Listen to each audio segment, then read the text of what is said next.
Chers frères et sœurs en Christ, chers amis et auditeurs, une fois de plus, bonjour.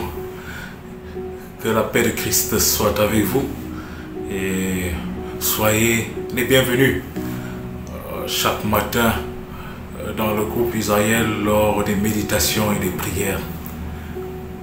Mon sage dit que la prière est la respiration de l'âme. Lorsqu'on prie, nous vivons.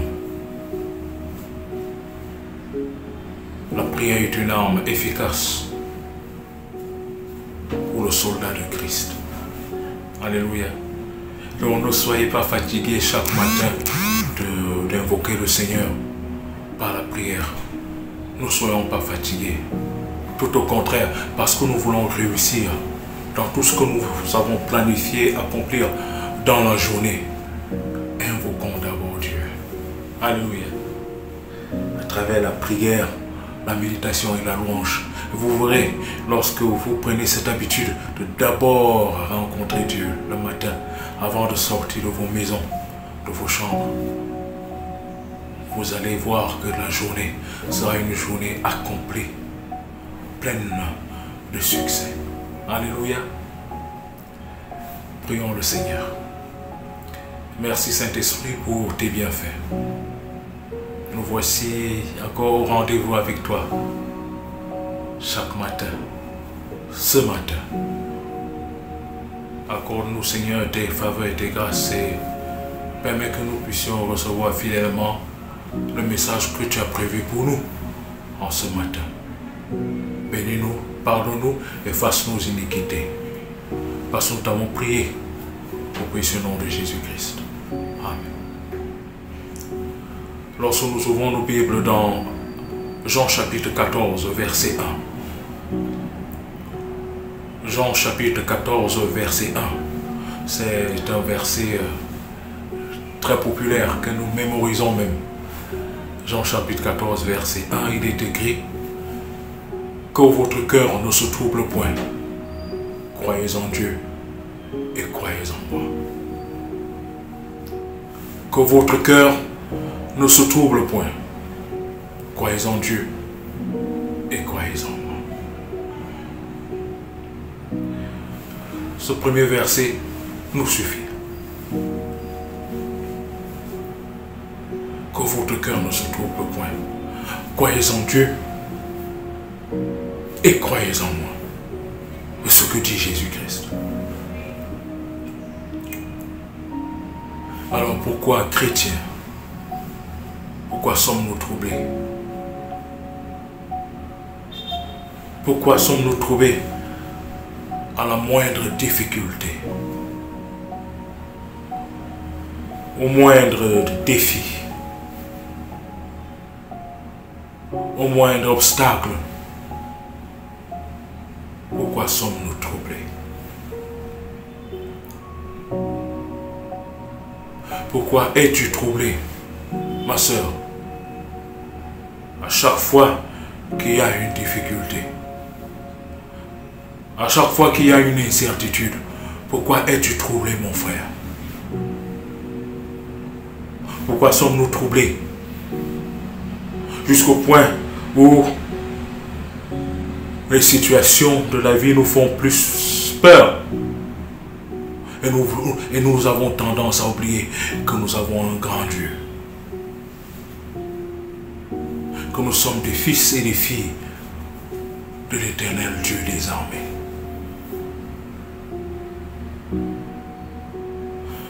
Le Saint-Esprit nous dit ce matin de nous rappeler que notre Père est l'Éternel Dieu des armées.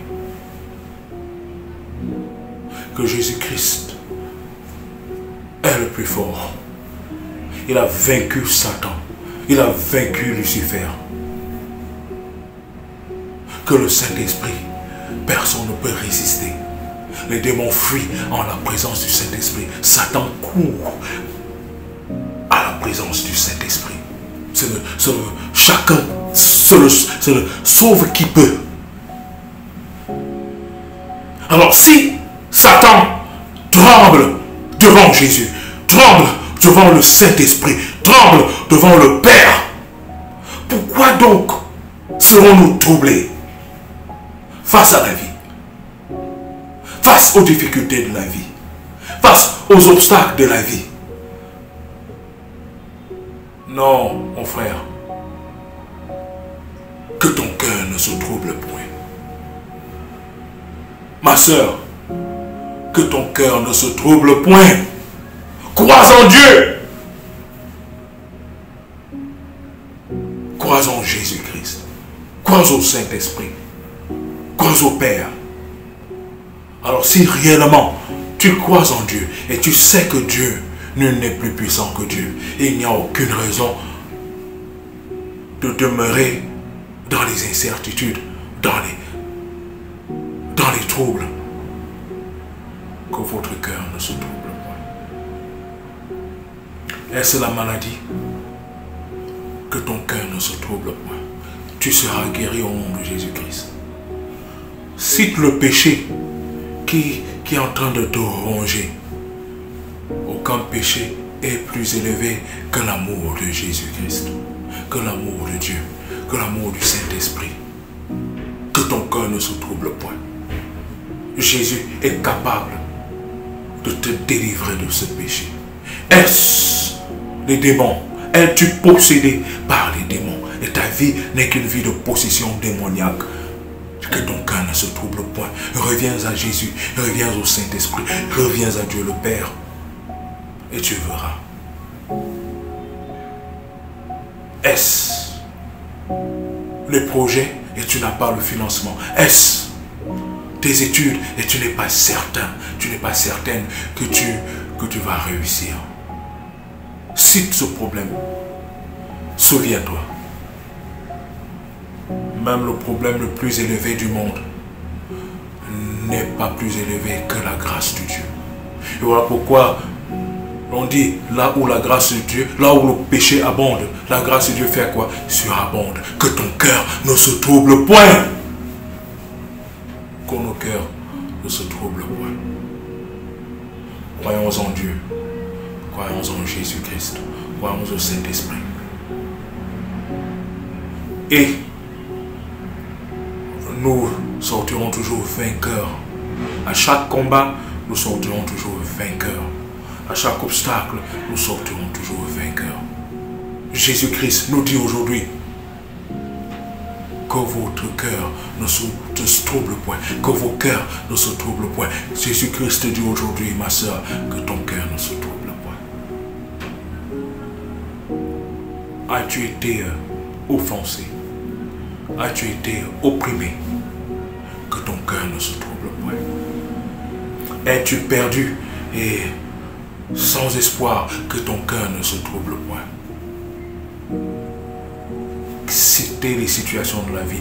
Dieu nous dit que nos cœurs ne se troublent point.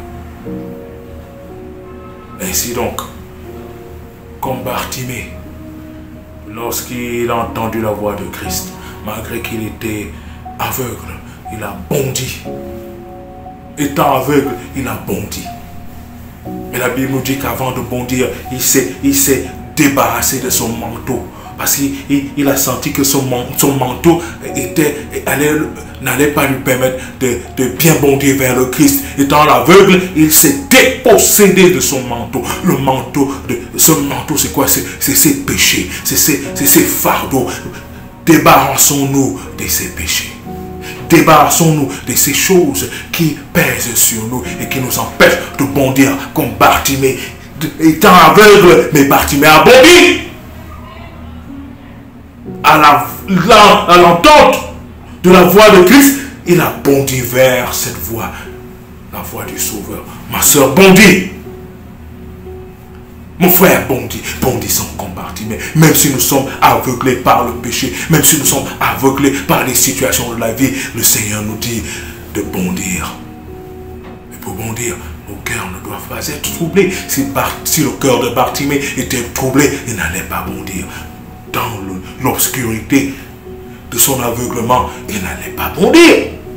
Il ne savait pas ce qui était entre lui et le Christ. Mais il savait que Christ était là et quelles qu'en soient les situations, Christ n'allait pas accepter qu'il tombe dans le précipice. Christ ne va pas accepter que tu tombes, ma soeur. Christ ne va pas accepter que tu tombes, mon frère. Christ ne va pas accepter que nous tombons lorsque nous avons la foi et que nous bondissons par la foi.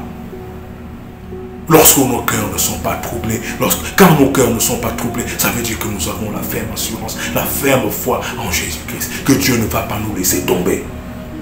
Que ton cœur ne se trouble point. Que nos cœurs ne se troublent point. Croyons en Dieu. Et la victoire est assurée. Amen. Que Dieu vous bénisse.